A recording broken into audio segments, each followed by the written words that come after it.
Hello and welcome from Israel. 1981. Most of these protesters out there that are claiming genocide and everything else they weren't even born. But good evening. The U.S. Embassy in Tehran has been invaded and occupied by Iranian students. The Americans inside have been taken prisoner and, according to a student spokesman, will be held as hostages until the deposed Shah is returned from the United States, where he's receiving medical treatment for cancer.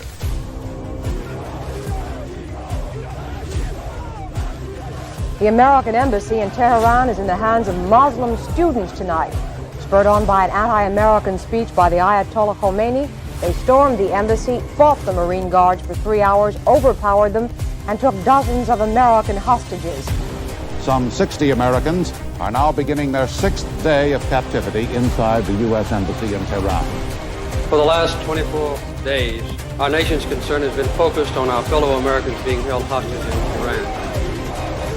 Day 314 of the hostage crisis in Iran.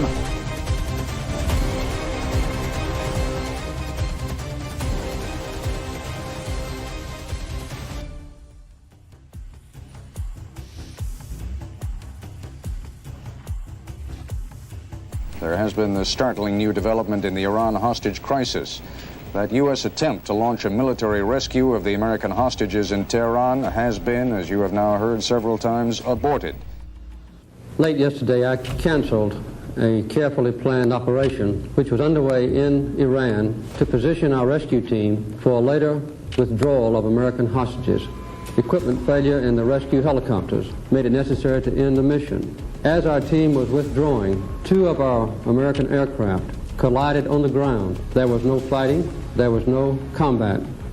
But to my deep regret, 8 of the crewmen of the 2 aircraft which collided were killed, and several other Americans were hurt in the accident.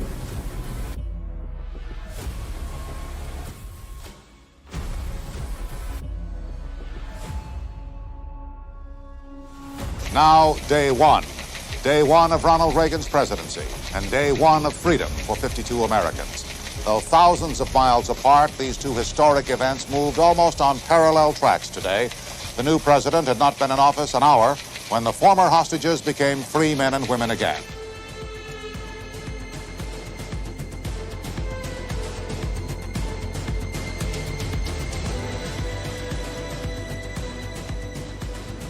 One of the acts in my life which has been the most moving and gratifying in meeting with the now liberated Americans who were held hostage in Iran for so long.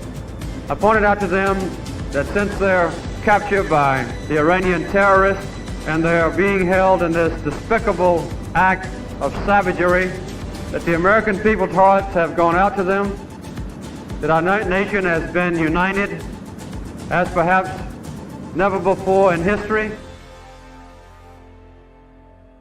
1981, Iran took a couple of hundred hostages during Jimmy Carter's administration. He was weak and didn't do anything about it. They were held, these hostages, for 444 days in Iran. I don't think they were tortured, but they were held hostage, could not leave, communicate to their families, anything, for 444 days. He never got them out. President Reagan came in after Carter. He stated right away to the Iranian government, those hostages better get home. After Reagan took office, those hostages in Iran came home to America after 444 days. Trump said Hamas will pay all hell if those hostages are not released by January 20th when he takes office. I find it quite coincidental that as soon as Trump tells them that all hell will come down on Hamas if those hostages are not returned by January 20th, all of a sudden there's a hostage deal in play. And of course, Biden will take the credit for it, because Jake Sullivan, Anthony Blinken, all these geniuses that have been trying to do it for 15, 16 months, never accomplished anything to get them. All of a sudden, here comes January 20th, Trump is going to be in the office, and all of a sudden there's a hostage deal in play. Maybe you should think about that. Take care. Bye.